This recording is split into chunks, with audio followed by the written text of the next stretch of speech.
Hello, welcome back. We're going to get started again. Welcome to the Indigenous History Forum, Truth Telling. I'd like to introduce you to Jaadee. She's a professional storyteller, educator, and published author belonging to the Haida, Squamish, and Musqueam First Nations. Her Haida name, Jaadee, means moon woman, and was presented to her at a great uncle's memorial feast by her cousin, Crystal Robinson. Over the past 28 years, Jaadee has performed traditional Haida legends while also sharing her vivid personal stories about her planned survival of the last smallpox epidemic and the history and culture of her people. Jaadee.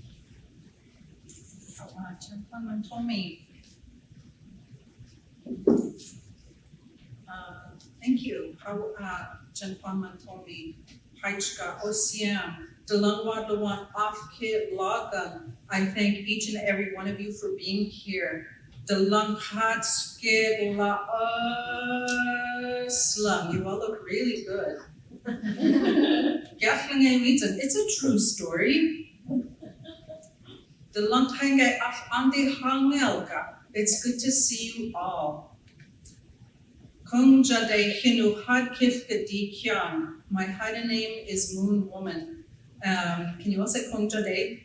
Kong Jaadee. Both parts of my name are used at once because together it means Moon Woman. I'm so honored to have this name. I thank my cousin Crystal Robinson for giving me such a beautiful name. It's an old name. I share it with a few other women, and the other version of my name is Kong Jaadee. It still means Moon Woman. It's actually represented on my button robe, which is the design on the back of my robe. We call her Berry Picker in the Moon, Woman in the Moon, or Moon Woman, and I'll show you. I'll turn around and show you now. So this was made by my great-grandmother, Dinan Chaos, Beatrice Brown, for my high school graduation. A long time ago. I won't tell you when, because younger members might say, oh my gosh, she's so old. I don't mind my advancing years. I feel very grateful to be alive. I have almost died 3 times in my life, and I feel very grateful every single day that I wake up. And I had to show you my robe because I want to actually remove it now because all of my regalia is made out of wool. And even with air conditioning, this is really hot. So I'm going to remove my robe and I'm going to put it aside. It's okay. Check on my homie. I'll just spread out all over like I have my stuff over here and over here and over here. I'm marking the territory. I'm just kidding.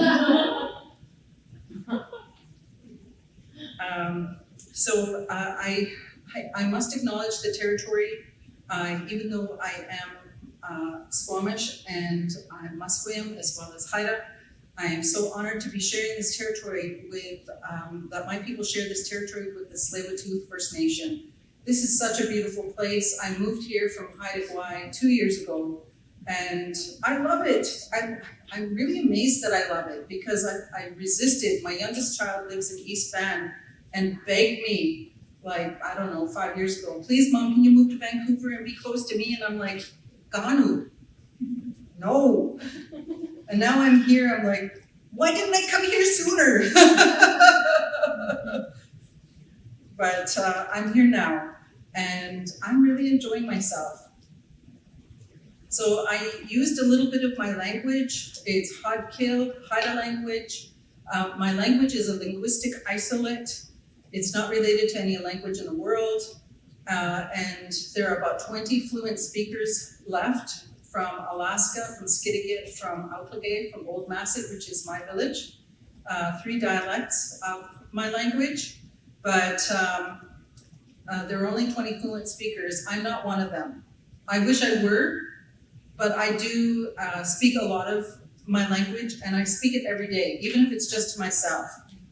And I'm actually mentoring my youngest child. We meet on Zoom until this pandemic is over. which hopefully is soon. I just had my second dose on Friday, yay! And I want to tell you, like, if you have an opportunity to learn your languages, I recommend sound files. I recommend no more than 6 or 7 phrases at a time surrounding themes, and listening passively while you're doing household chores or cooking, which is something I'm not doing right now because it's way too hot. I haven't turned on my stove or oven or even the toaster for days. So you can listen to it passively and then maybe 20 minutes a day, actively. And I gotta tell you, so last year was the first year that I started mentoring my child, and after just 4 sessions, we were speaking fluently.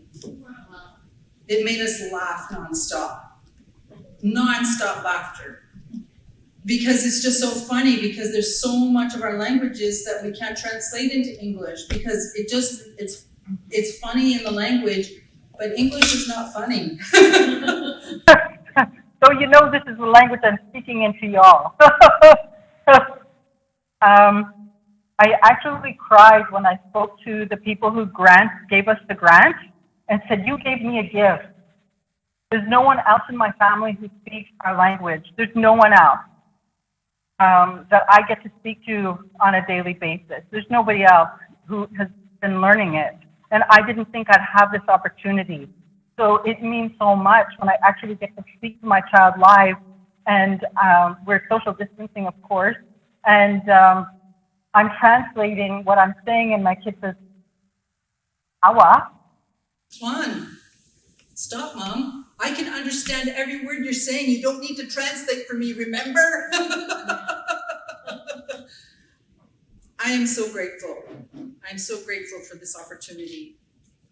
And I didn't mean to sort of go on. I just get excited. If you have an opportunity, it's not too late to learn your language. I'm a lot older than a lot of you, and I'm still learning it. And I'll continue to learn it as long as I can, as long as I live. Because it means so much. And I really, now that I'm in my territory, my other territory, I want to learn Squamish Snitchum, Squamish language as well, as, like as much as I possibly can while I'm here. So I will tell you the beginnings of a legend, and then I will sing, and I will talk about my experience, my family, my clan's experience with the last smallpox epidemic. Because this is something that really speaks to me today, now that we're in a global pandemic. So I want to share that with you. Awa, agui,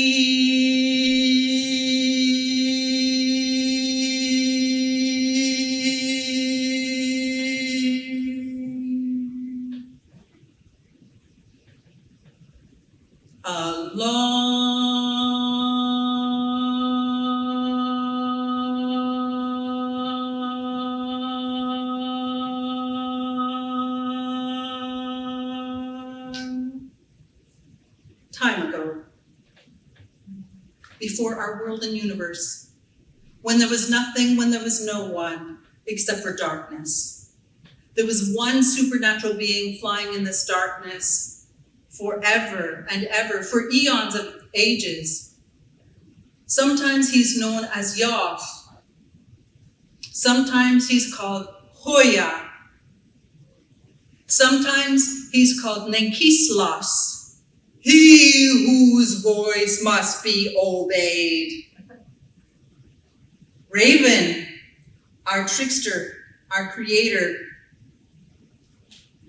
was flying in this darkness looking for a place to land, but no matter which direction he took, he found nothing except for more darkness. This darkness was thick and heavy, yes, but somehow it slipped under his feathers and his skin, It surrounded his heart, it weighed on his mind, it got into every part of his hue, of his body. And at first it moved him around this way and that, but then it started pulling him apart in every direction. It would destroy him. But he is the Yah, the trickster of all. And he knows, he knows who he is. So he flapped his wings hard and fast and harder and faster, and the darkness came out of him and around him until it made a great ball. Our world, so beautiful. It took his breath away for a moment as he went, honey squaw.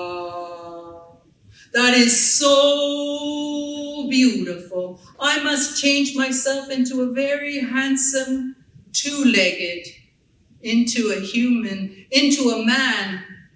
In my new body, I'll go into this world. I'll fix it. I'll make it even better than it is. It's almost perfect, but it needs land. It needs fresh water. It needs the flyers. It needs the swimmers and the crawlers. It needs the four-leggeds, and it needs other two-leggeds. I'll fix all those things and more, he promised. I'll make this world even better than it is. Kaongeanga. Dear people, I'm speaking to you, Dalang Wadlawan, each and every one of you. That's what you are. You are kaongeanga. You are dear people, as you listen to me telling my story. I could stand here all day and all night and every day and every night and tell you raven story after raven story after raven story. Even the youngest of you will grow old with me. Eh? Yes, you will. But I will not get to tell all the raven stories that exist. How I'm going to sing you 2 raven songs because they both want to be sung. The stories have their own spirits, just like the songs have their own spirits. Sometimes when I tell a story, I will introduce it, and it will come out completely different from how I thought I wanted it to be, but it's not up to me. It's up to the story. And it's the same with the song. So now that I've introduced these 2 raven songs, let's see if they both come out. Oops, I snorted. So the first raven song is, what is that raven calling above me? It is chattering away, chattering away. Ravens like to talk, and I forgot to introduce myself saying, Yale gusto di Kalagang. I'm from the raven side. There are 2 main clans amongst the Haida. The other side is the eagle, and my dad is eagle, my mom is raven. We follow our mother's lines. The woman is the life giver. And this is not just for my nation, it's for all nations. Even if we don't all give birth, you're still considered to be a life giver. Amongst my nation, traditionally, our ancestors revered and respected the oldest woman in each clan, the matriarch. We're not a matriarchy, we are matrilineal in tradition. So traditionally, this is what we preferred, is female children, because it meant that the mother's clan would continue into the future. So I'm so grateful to be a Jaadee, to be a woman. I'm so grateful to my mother and my grandmothers for passing on our clan. I like to talk, can you tell? And the second raven song, see, look, I forgot myself.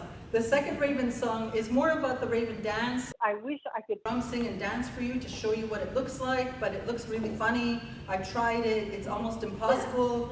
I will just break into laughter and you won't be able to hear any song at all. It'll just be me snorting.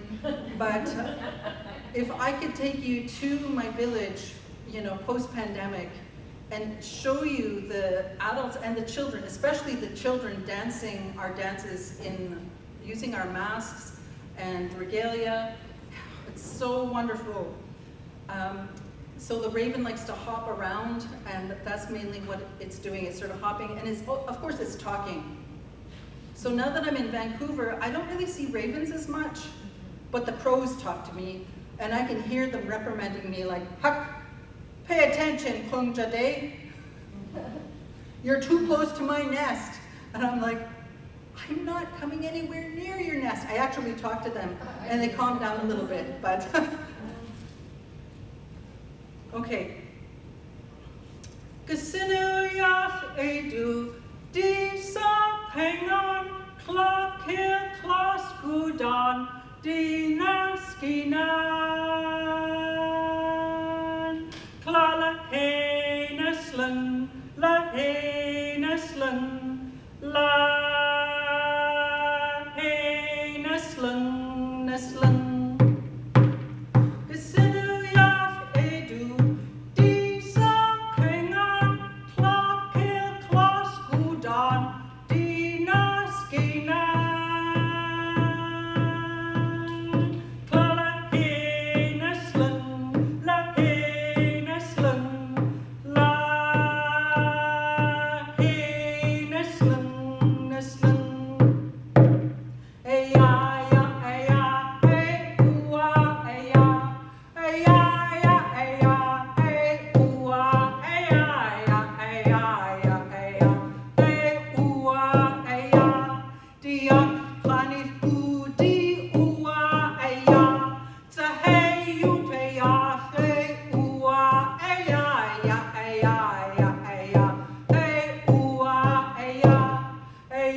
Thank you.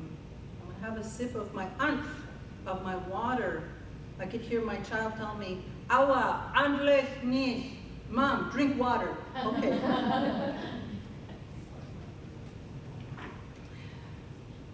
It's not that my child is bossy. It's just that sometimes when we speak our language, there are a lot of commands. There are a lot of commands like that. So maybe it sounds like we're bossy people. Oh, I better be nice. There might be some Haidas listening.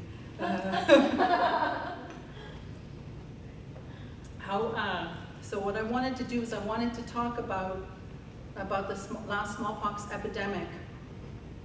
So in 1862, on Haida, so this is where I was born and raised. I was born and raised on Haida. All Haida ancestors originated on Haida. This is why our language is a linguistic isolate, because even today, it's an 8-hour ferry, approximately 7 or 8 hours from Prince Rupert to Haida, even today. And this is a big ferry, this is not a little ferry. So all Haida ancestors originated on Haida. There were 30,000 or more ancestors living there, and way more dialects than the 3 that exist today. My Chinny, my grandpa told me, you used to be able to tell which village somebody came from because of their accent. Now there's only a few people with accents. If I get to speak in Haudenosaunee all day, I have a Haida accent too. But I only get to speak it a little bit, and so I don't have a Haida accent. But when I hang out with other Haidas, I have an accent. So in 1862, my great-great-great-grandmother, 3 greats, grandmother, was 4 years old, and she was playing with her adopted 4-year-old sister.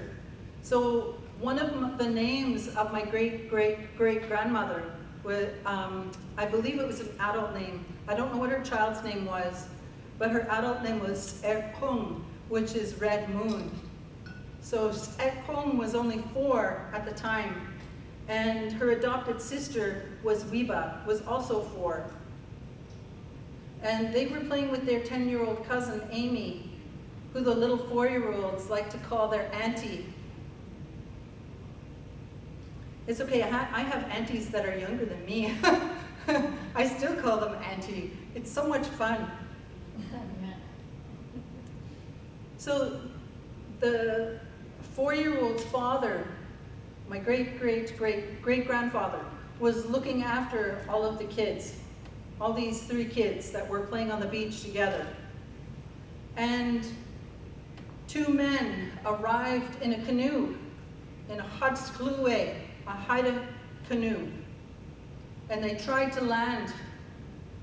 And the father stood and he picked up rocks and he threw them at them and said, "Klon, stop, don't land here." And they're like, "Kasintao, why? Why can't we land here? We're your relatives, we're the same clan. Let us land, we're tired from paddling. We need to rest. We'd like to stay by you for just a few days." And the father, the Haida, to these girls, spoke, "Smallpox has come to our camp. People are dead already. People are dying right now. People woke up sick with it this morning. We're the only ones who are healthy here, but we're going to get sick and we're going to die too." Excuse me. "So go away from here. Go and live." These 2 men stopped and they spoke to one another. "If we don't rescue these girls, this clan will be gone from the world for good." So they landed their canoe, and when the father saw what was happening, he took his gun and he shot it over their heads to try and scare them off. But they landed anyway, and they rescued the 10-year-old cousin, Amy. I don't know what her Haida name was, I'm sorry. They rescued my great-great-great-grandmother, Epkong. They did not get to rescue Wiba. Now I think this is what happened. Wiba saw what was happening and she became extremely afraid, and she ran to her father and said, "Hada, diga plied." Now I use a little bit of sign language because my mentor, this is what she taught me, so I sometimes do it. "Diga plied, help me, Dad, help me." And she clung to her father and wasn't rescued. They paddled to Alaska. They paddled to Alaska. It took a long time, but they made it safely. And they found out later the only survivors were the 2 girls they rescued. What can I say? I am so grateful for these 2 men who I don't know their names. I'm so truly grateful with all of my being, because if they didn't do this, I would not be here standing telling you the story. My 3 rotten children would not exist either. My mother, her 5 younger siblings, all of my hundreds of cousins. That's just on one side. I don't even know. I haven't met all of my cousins and relatives yet. But my uncle, Bob Baker, has told me I look like so many of them. I am so grateful for this day. And even though it's got a bit of sadness in it, because we have clans that did not survive the last epidemic. They have no descendants. I remember the first time I witnessed this at a potlatch, at a feast. They raised 6 totem poles in Skidegate village in a week. 6 totem poles to represent all these villages. And one night, with 2,000 guests, they did the clan song, which is singing to announce all the clans. And when your clan name is called, you're supposed to stand up so you could look and see how many came home from around the whole world. And you feel that connection. And they called out a clan name and no one stood up. And I said to myself, no one made it home. And the announcer came on and said, we're sorry to tell you, this clan did not survive the last smallpox epidemic. And the whole room was sad. So she waited a few moments and she said, we're going to sing the honor song for those ancestors who did not survive. So even though they've been gone for a very long time, our people still honor them because they're a part of our history.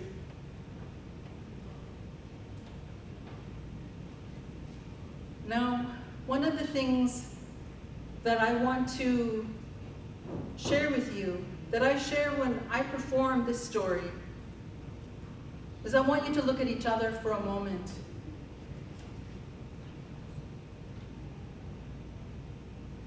You have tens of thousands of ancestors, Tsleil-Waututh. Each and every one of you, you have tens of thousands of ancestors who love you no matter what, who will always love you. Your ancestors lived through diseases. They lived through wars. They lived through famines so that you could be here. So yes, when I share the stories, I talk about how the trauma was passed on, all this horrific stuff. But those ancestors also passed on strength, power, resiliency, and love, the most beautiful, unconditional love. It's still here. It always will be. So my hands go up to all of you. I thank your ancestors for making it. Today we're in a global pandemic, and it seems like it's lasting forever. Will my boyfriend get sick of me in my face? I'm the only one he gets to see. God, no. Look at me. No, I'm just kidding. It seems like forever, but it's in the span of our entire lives. This is a small blip. I want you to remember your tens of thousands of ancestors who love you no matter what. I want you to remember this every day, because I have a lot of hard days. All these remains that are being found across our nation. All my grandparents attended residential schools. My mom attended 2-day schools. My father missed everything because his parents moved off the reserve. So he managed to go to the town school, but he was raised by a residential school survivor, and it shows. My father learned how to become a loving and affectionate man. I love my parents so much, but I know that they carry a lot of pain. So what I've been doing is I've been working on my own healing every day. And it's all that healing from the beginning. Not just residential school, but absolutely everything that's happened. I'll always be working on myself. I'm not perfect. I make mistakes all the time. I know I've made mistakes here, I'm sorry. But remember your tens of thousands of ancestors. Hug yourself every day. This is what I've been doing, especially when I have rough days. Sometimes I'm the only one who hugs myself, and it's okay. I say, "Hu lakang," it's all right. I try and speak gently to myself. I never have before in my life. I remind myself I'm my own best friend. I don't get to leave my presence ever. I'm with me all the time, and I drive myself crazy. I hug myself every day, and I tell myself I love me. I will do this forever. It's a true story what I'm sharing with you. Our world needs more love every day for as long as we live. And this is how we put more love into it. It takes a long time to love ourselves, but it's worth it. And when we love ourselves, a miracle happens. It's a true story again. I'm telling you true stories. I love each and every one of you. I always will. Okay, I'd like to talk long. I don't even have a watch or anything. I hope I have time, because my Uncle Bob has taught me that after I tell a story, I must sing. And he's teaching me the Squamish stories right now. It's so much fun learning from him. I told him I want to learn the songs too, so he is going to teach me those as well. He's already put me in his canoe, and I'm like, "Uncle, why are you putting me? I'm so much older now." And he's like, "Hey, I'm way older than you, and I'm still in this canoe 3 nights a week." I was shamed into that in a very good way. I'm so grateful to my uncle. I'm so grateful to my Uncle Hoya, T. Richard Baker, who passed on a couple years ago, because he taught me how to tell stories as well. He taught me the Haida stories, and he also was a trickster. He belongs to the Raven clan too, or he belonged to the Raven clan as well. He was performing one time, and he told me to come with my drum and my family, and he said, he called me up after he was done telling a story, and he's like, "My niece is going to entertain you with a story," and I'm like, I don't have any stories. I'm glad he did that. My uncles have given me so much, because these stories have helped to heal me.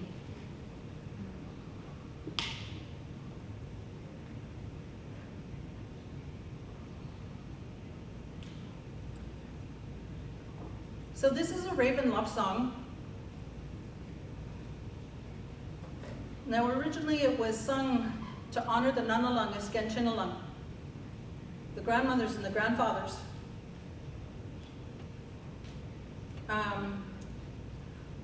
But now we say Raven love song. I'm just thinking about all of our ancestors here in this room and beyond. You were powerful. You were strong. You were resilient. You were beautiful and perfect as you are. You always have been. You always will be. You might not believe me yet, but you will know one day.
at teaching.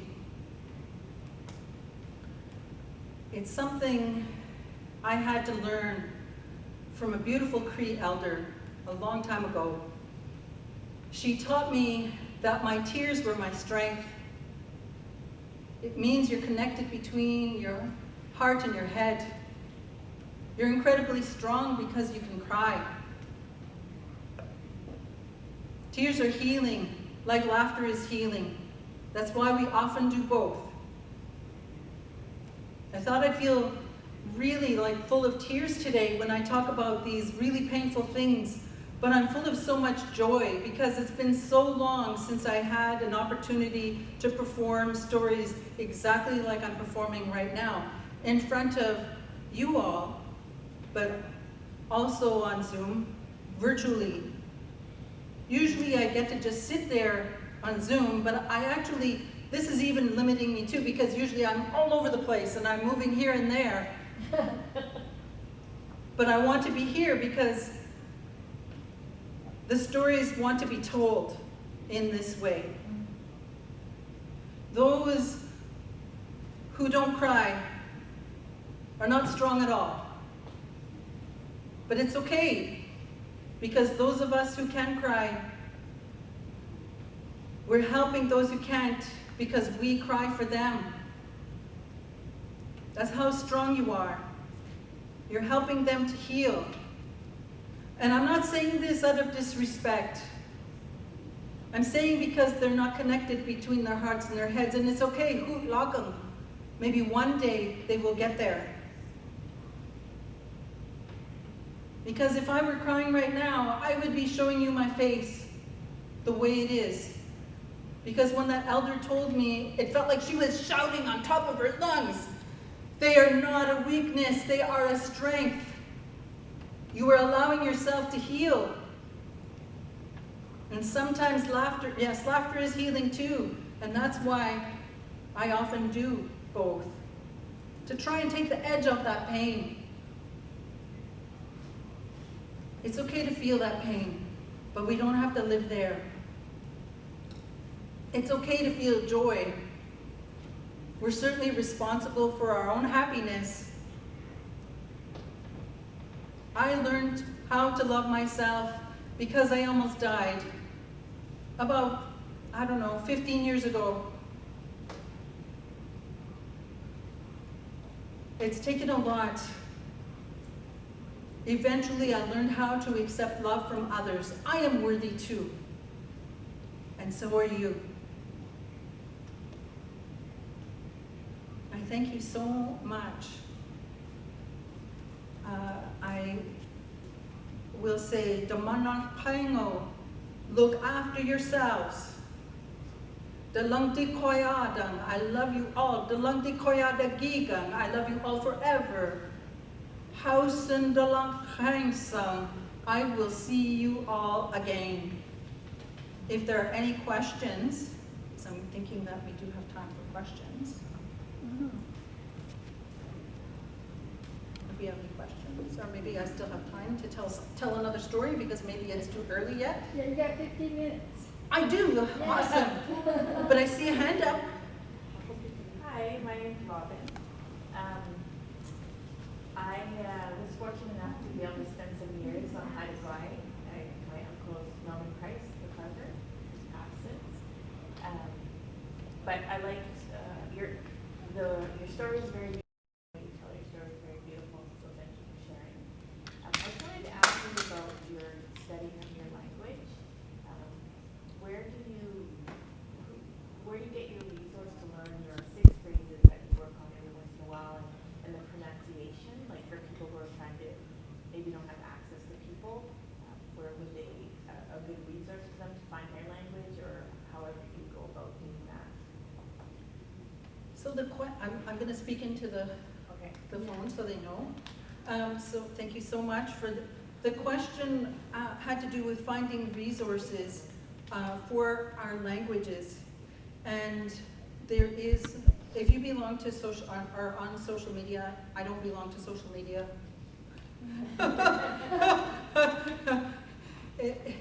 I know that on Facebook there is there is a person, there's a connected person that I can connect you with if you have that, and they do a Zoom every week on Wednesday nights, and it's free. Oh, okay. And they have flashcards, and they have sound files, and it's so much fun. I'm actually gonna have to miss it because I'm learning the Squamish stories from my uncle right now so that I can create some Squamish videos. Because I'm guessing we're gonna be in this virtual world for a little while yet. And that's okay because I want to make sure that I'm protected, but I also want to make sure the kids are protected too. I had one woman try and tell me not to get the second vaccine because she said there are 136 symptoms from the vaccine and one of them is death. And I said, you know what one of the symptoms of COVID is? Death? A grisly, painful death? I said, no thanks, I've almost died 3 times. I'm gonna get the vaccine. I said, I lived through a lot of pain. One time it took me 2 years before I got better. So I can connect you with that. And I'm pretty certain if you can figure out somebody, there's got to be, like, I'm kind of thinking there are ways of connecting with people in this world. If you know somebody and you can put the word out and say, I'm looking for sound files. Sound files are better than learning how to write it.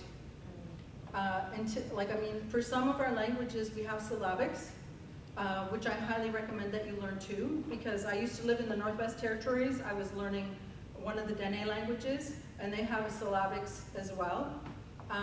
And not very many people know those.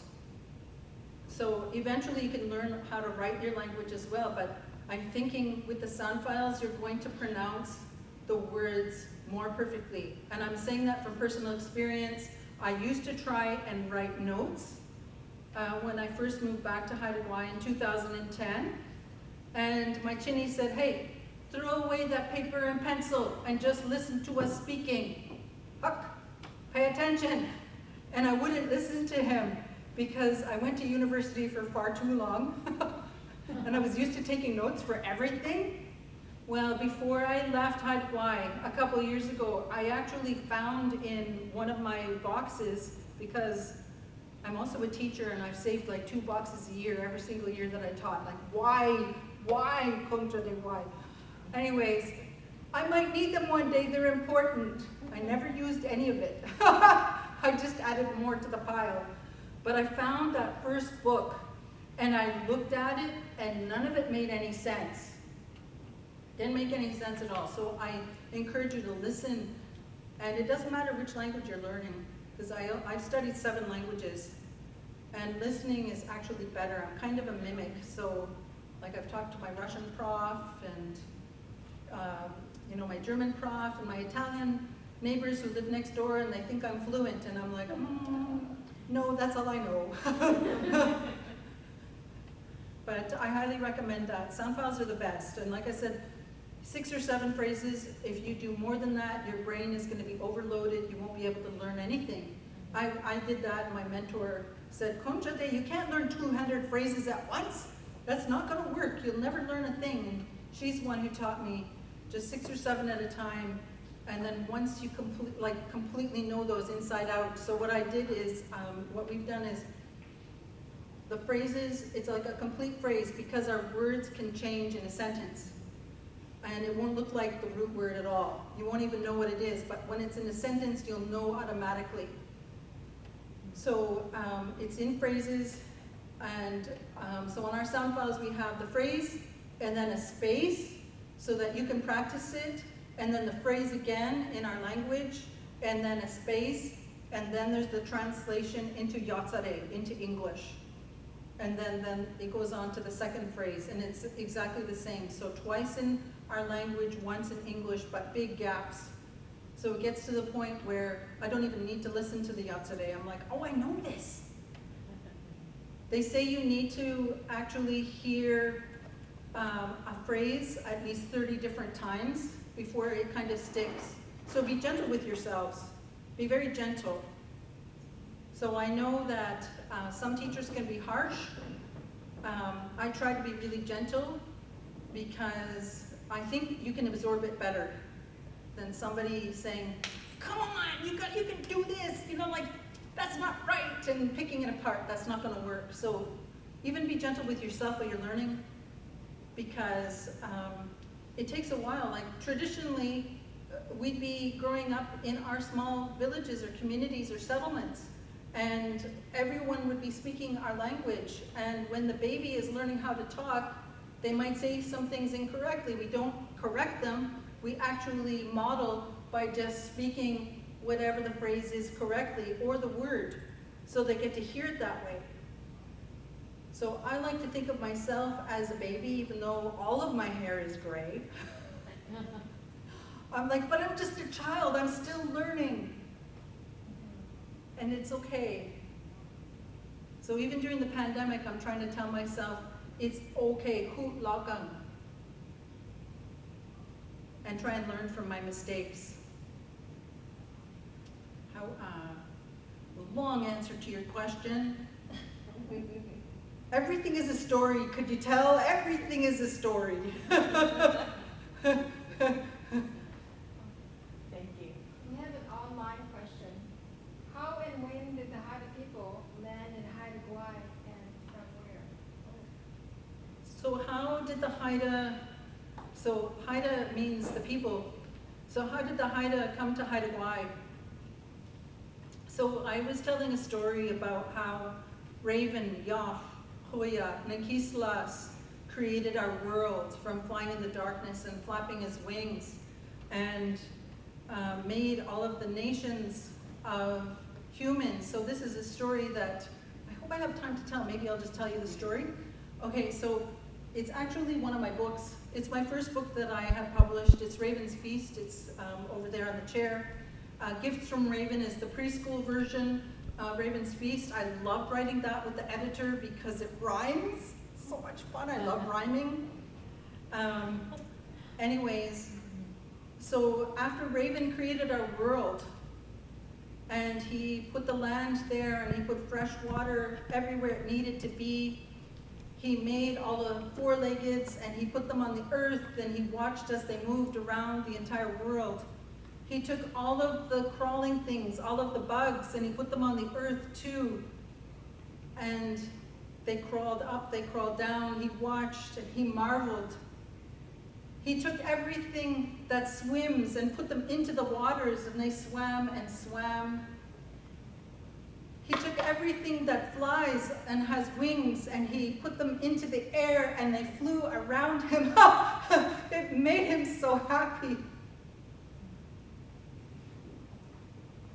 He made all the two-leggeds, all the humans, in all the colors that we're in today. And he put them on the earth in one place because he wanted the humans to live together. But at that time, those humans, Unsidangkan, they thought they knew better. And they divided themselves into the 4 main nations. And they moved to the 4 directions on their own. Yoff said, "Hu laga, it's all right."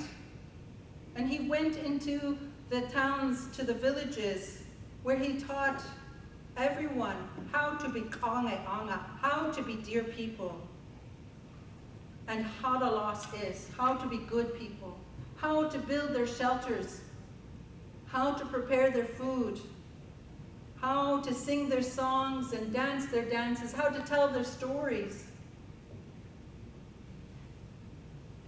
And when he was done in the rest of the world, he flew to Haida Gwaii, where he taught the Haida ancestors all the same things. And when he was done, he moved to a village on his own. And he built himself a na'iwans, a big house made of cedar. He gathered cheen and got anf, some fish and some water, and he prepared the fish, and he ate and he drank that water. He rested. He thought that was it. He would just rest there for a while. But Ganu, no. The next day he went into the forest. He gathered materials. He built the na'iwans beside his house. And he wasn't done yet. He got more materials and built another nutty ones beside that house, and so on and so on. And then he stopped and he asked himself, I wonder why I'm building so many houses. I don't know. And he built and built for 50 years. When he finally said, Hudiek Bigan, I'm finished. And he walked all the way back to his nutty ones. And he rested. He ate cheen. He drank ankh. And he asked himself, what am I feeling inside? I'm lonely for the company of other humans. I wonder what I can do about it. I know I'll have a laganat. I'll have a feast. I'll invite the whole world to my feast. So he stood to invite his guests when he said, yeah, what am I doing? I only have enough food for myself. So he set his fishing net. He got his hunting spear. He got out his clam baskets and his berry baskets and his seaweed baskets, and he gathered food. Days and days and days passed, and weeks and months upon months passed. He gathered food. And some he would lay in the sun to dry. And some he would start a fire and he'd smoke it. And then he'd put it away. He thought, Askatway Adawang, it's yeah, what am I doing? I don't have any gifts for my guests. So this time he took his tools and he went into the world and he gathered cedar bark and made hats and capes and sleeping mats and baskets. He made drums and drumsticks.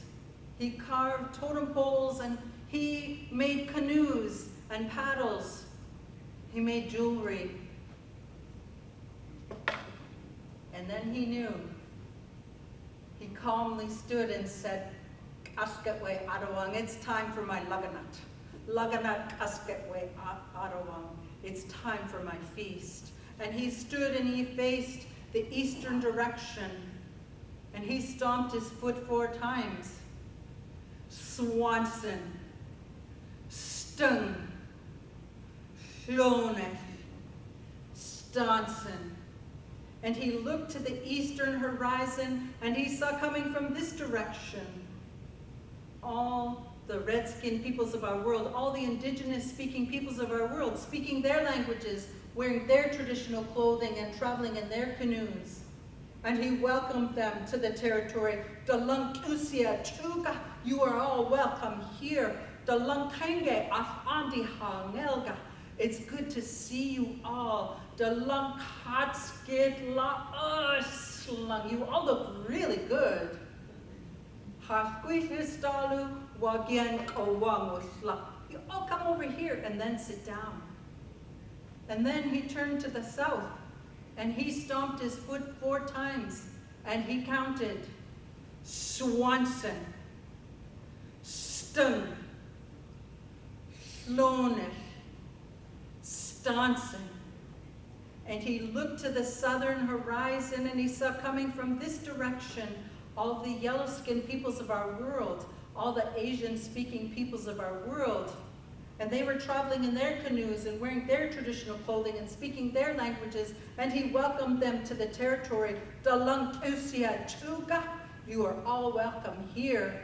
Dalunkenge Andi Hangelga, it's good to see you all. Dalunkatskit La Slung, you all look really good. Hafquiflistalu Wagyan Kawangusla, you all come over here and then sit down. And then he turned to the west and he stomped his foot and he counted 4 times. Swanson, Stung, Floneth, Stanson. And he looked to the western horizon and he saw coming from this direction all the black-skinned peoples of our world, all the African-speaking peoples of our world, and they were wearing their traditional clothing, speaking their languages and traveling in their canoes, and he welcomed them to the territory. Dalunkusia Tuga, you are all welcome here. Dalunkenge Andi Hangelga. It's good to see you all. The lunk hot skit la you all look really good. He asked them a question. Gasinu ayet de lunk adan. How are you all today? And he didn't wait for an answer, of course, because he's getting so excited. Ayet diu goodanget lagam. I am happy today. Hafuifistalu wagen owamusla. You all come over here and then sit down. And then he faced the north, and he counted to 4 and stomped his foot 4 times again. Swanson, Stung, Sloanish, Staunson. And he looked to the northern horizon, and he saw coming from this direction all the white-skinned peoples of our world, all the European-speaking peoples of our world.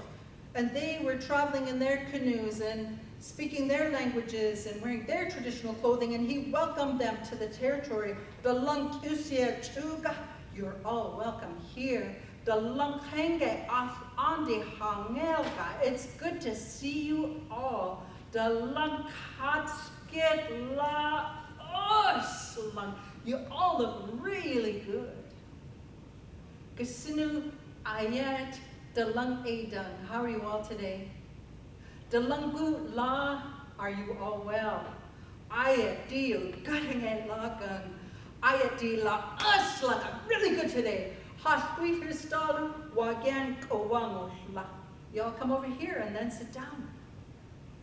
He introduced himself, and one by one, the groups of people introduced themselves, and they sang their songs. They danced their dances, they told their stories. And then it was time for the laganat, for the feast. And Yash brought out Tawe Kwan, a whole lot of food for the feast. And they feasted nights and days and weeks and months and years upon years passed, and they feasted together. And when it was when it was time for them to leave, he gave each guest a gift, or gifts, and sent them back to the 4 directions from where they had come from. Kange anga, dear people, that's what you are. We have all been invited to Raven's Feast. We were invited the day we were born. Dalangwadlawan, each and every one of you. You were born with a gift, or gifts, that you're meant to practice with your whole selves, so that you can be a shining example to those around you who don't yet know what their gifts are. How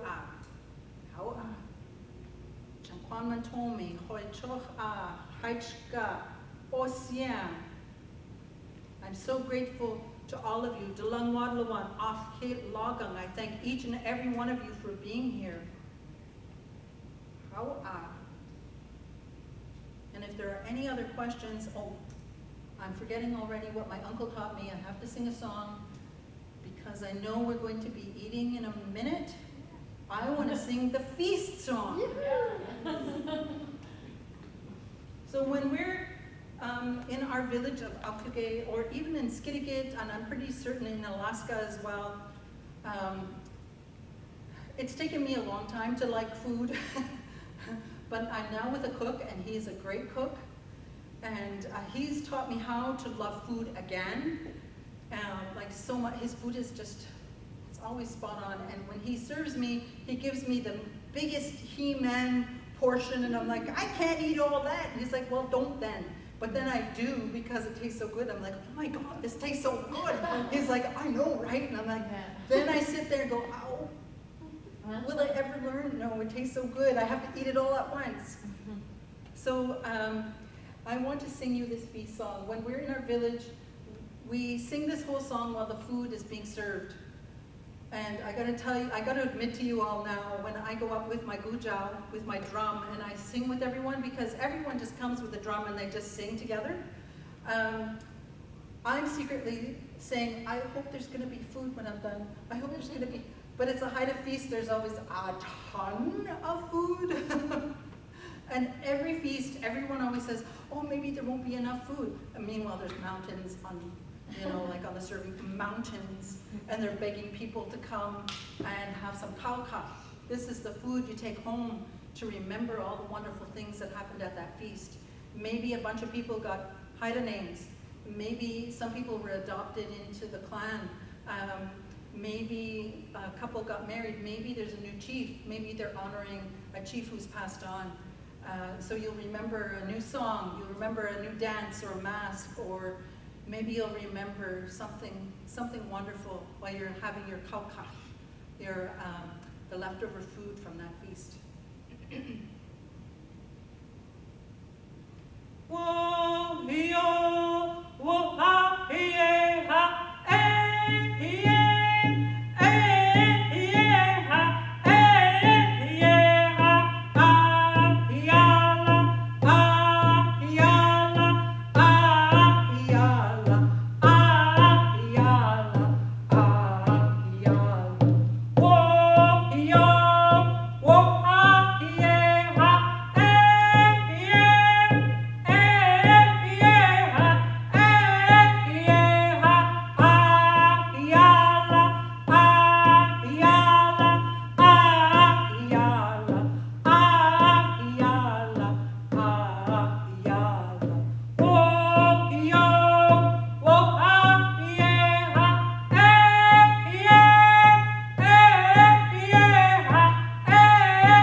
Are there questions now?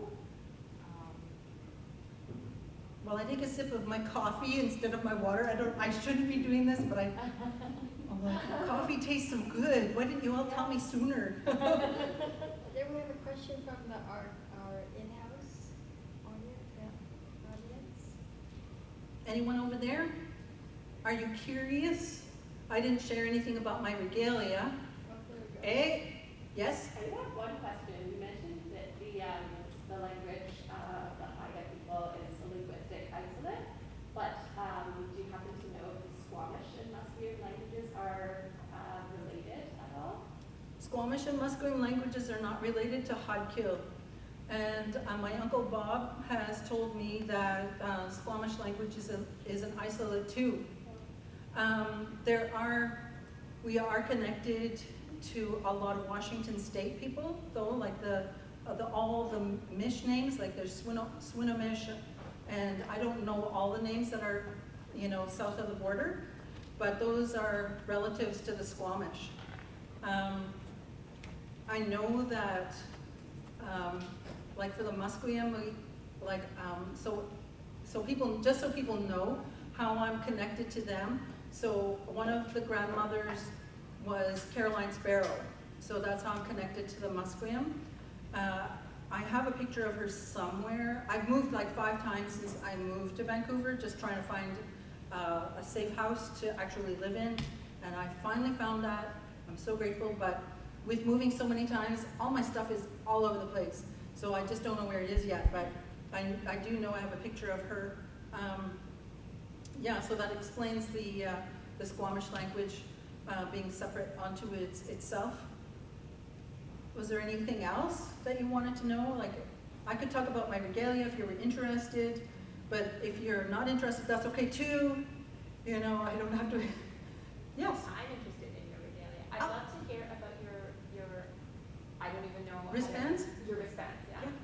So, thank you. So my wristbands and my raven's tail, these are all raven's tail weaving.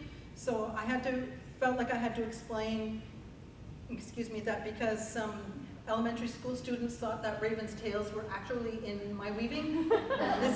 This is just the name of the weaving. There are no raven's tail in there at all. It's the same with my headband as well. So this is also raven's tail. This is all wool. I cannot put this on. This is beaver fur, I believe, too. So anytime I wear that, I'd be just like drenched. My whole face would be soaking wet. So the same woman made like all my weaving, made my regalia as well that I'm wearing today. Her name is Catherine Edgars. She's opposite clan to me. So she's the same clan as my Katai, my sweetheart. They're Chathlonis Eagles. I tried to pay her for making my regalia. She wouldn't accept it, except for my wristbands. I paid over $100 for each wristband.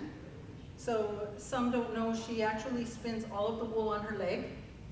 She spins it all on her leg, and then she sets up what she needs on a loom. So for the wristbands, it would be a much smaller loom. And for the headband, it's a little bit bigger. But she also does dancing aprons. I don't think I can afford one of her dancing aprons. It's so big and so beautiful, but it's also 100% wool and really hot. But she made my vest. So this, I gotta tell you, this and the headband I won in a raffle. Catherine is so generous. She's so generous that when anything happens in our village, if somebody's had a house fire, if somebody has to be medevaced out, or if there's been a death in the family, she will have a raffle to raise money for the families. And she's always right there doing stuff to help people. And she won't accept money except for these. So what I do is anytime I see something, like a pair of earrings usually, I'm like, oh, that's for Catherine. I have to give that to her. So I don't even know if she likes it, but she might tell me one day, please, could you stop with the gifts? But I'm so grateful because I get to use this beautiful stuff. So right here is my dancing apron. My friend Desmond Bowker, who's from the Skidegate village, he did the design. My uncle Hoya saw the design and he decided to jazz it up a bit. So he put on, you can see there's a raven face right here, a beak. This is actually one of my crests that I can use. I didn't know. It took me a long time to figure this out. We have 14 different crests that we can use on our regalia, on our drums. This is a raven fin killer whale. So that's what that is. Killer whale is also one of our crests. And I believe the two-fin killer whale is also one of our crests that we can use from the Yaqualanas Raven clan. And I seem to be hooked here. Okay, so I'll turn around. This is Hoots. This is grizzly bear. That's one of our crests too. We don't have grizzly bears today on Haida, but they did find remains of, I'm pretty sure it is a grizzly bear, that's 16,000 years old on Haida. So they existed there at one time. And that's my regalia. I think, oh, and my hat, you know, it's on my head, I'm not even aware of it. So my hat was made by my great aunt for my cousin. He commissioned it from her many years ago, so over 20 years ago. I just finished my 20th year of telling stories.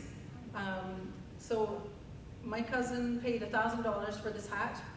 Today, I think he would pay a lot more than that for it. And some young students don't realize, maybe they're starting to realize now, my aunt had to go into the forest and she had to find a tree that wasn't too old, it wasn't too young, and she had to go and ask permission to take some of its bark. And then she had to tell it what she was going to do with it.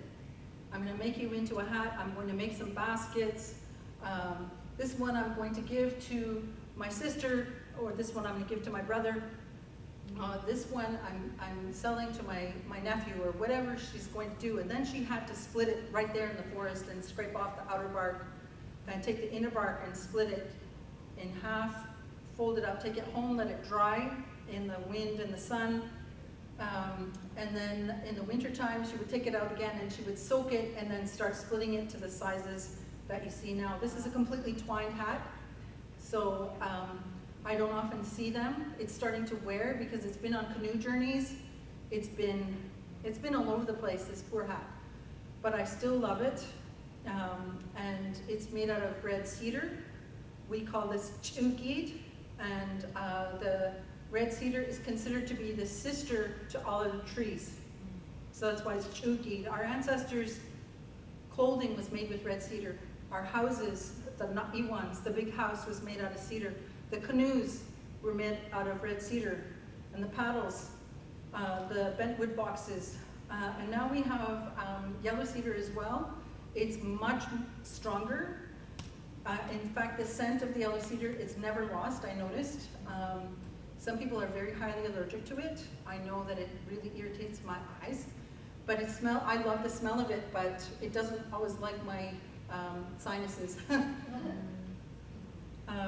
So that's that. So right on the top of my hat, you see an ermine. This is the winter coat of the weasel. This means I come in peace. I didn't come to have war with you today. Oh. And right on the top, there are two little beads. Oh, I can't take off. I don't want to mess up my look here. Okay. So right at the top, there are two beads that are a couple of 100 years old.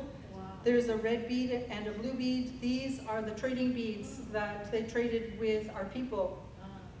And right down here, there's medicine. This is Teitlan Jiao. It's also known as Devil's Club. Teitlan Jiao Agananu Ikwigan Logan. Devil's Club brings us luck. Some people say it's protection, but I was told by my chinny, my grandpa, that it actually brings luck.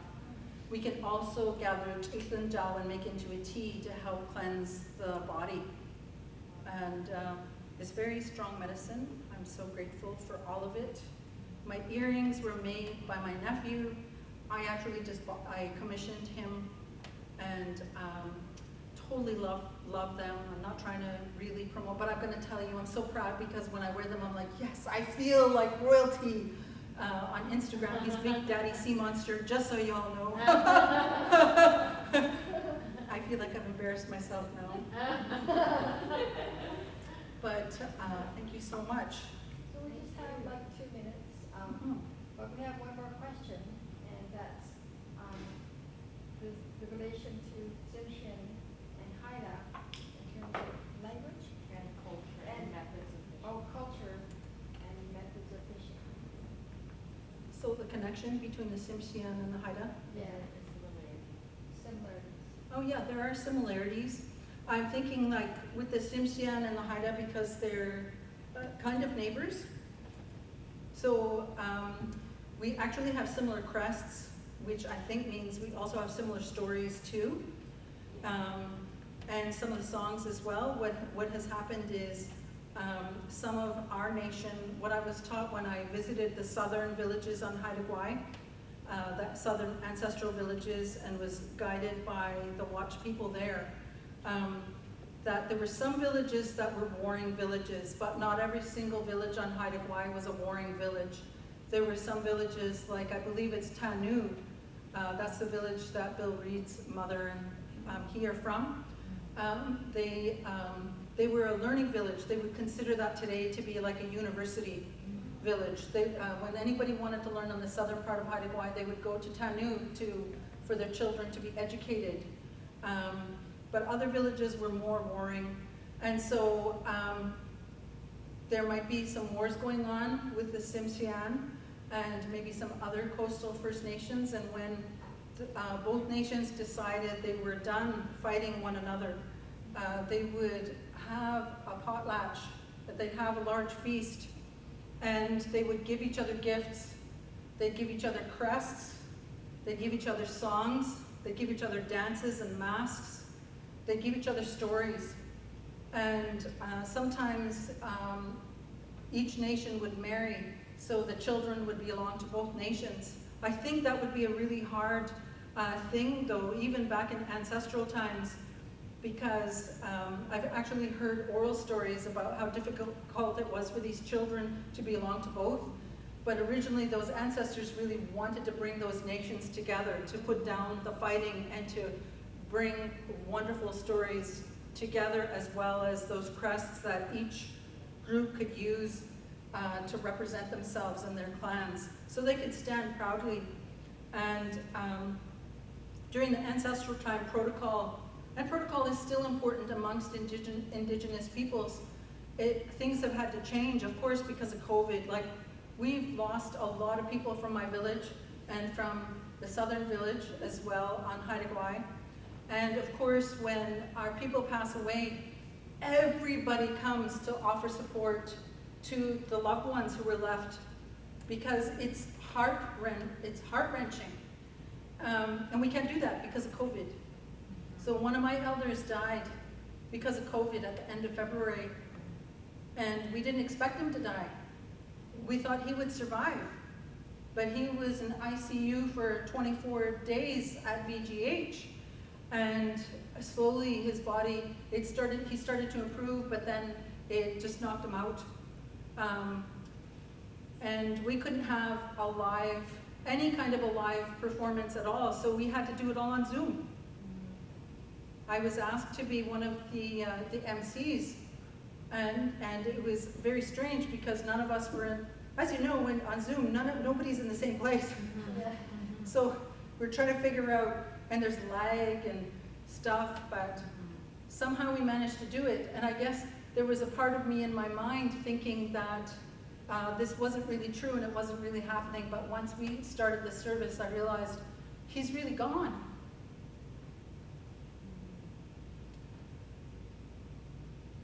But one of the things I realized as I'm standing here with you all today is that when our loved ones become our ancestors, as I shared with you before, you have tens of thousands of ancestors who love you no matter what. That's who walks with you every day. That's a whole lot. I'm thinking it's a whole lot of armor. We don't actually need to physically put it on, but we can call on them every day and ask them to come with us. So I'm calling on my elder because he was a powerful storyteller. He was so funny. He had a lot of good words. I'm going to call on him and ask him to teach me all those things he didn't get to teach me.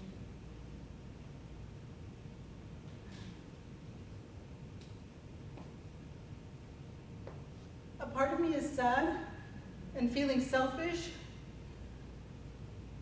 because his body was done. But I'm truly grateful that I got to walk with him for a little part in this world. Now we can call on him to help me while I continue my journey here.